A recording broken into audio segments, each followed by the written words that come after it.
I have been getting so many questions, comments, DMs that look just like this about the weather next week, being frustrated or upset or sad about the forecast. And I'm going to tell you how I look at the weather as someone who lives here. But first, let me show you something.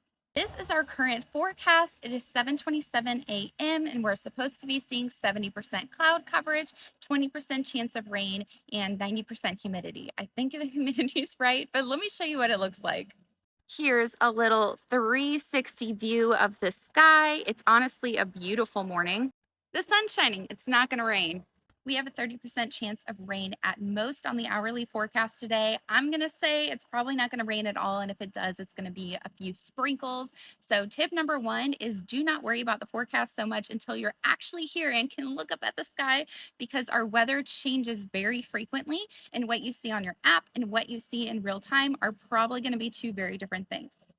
Tip number two, if you see chance of rain, I really wouldn't worry about that too much. We are going to have a chance of rain every day, probably until like the end of August because it's so humid here. And it's normal to have a shower in the morning or in the afternoon that lasts like maybe 10, 30 minutes. Sometimes the sun is still shining while it's raining.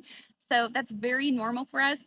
Chance of storms is where we are likely going to have more of that all day type rain and some kind of disturbance in the Gulf driving that. But again, if we look at the forecast, there is a chance of storms today. So the next place I look at, other than the sky, is going to be the actual radar and see if there's any type of disturbance or rain heading our way. Again, for today, I don't really think it's going to happen. My final tip is going to be to adjust your expectations and just learn to roll with it a little bit because most people vacation here in the summer because the kiddos are out of school. It's easier to take time off work.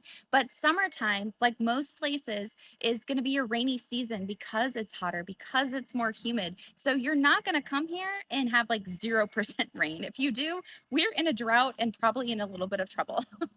If you check that forecast every day, it is going to be your worst enemy. Me personally, I don't even look at it more than a day in advance because it's likely going to change. So it's not worth stressing over. You just have to have the attitude of coming here and rolling with it and being pleasantly surprised when you get more sunshine than you think you're going to get.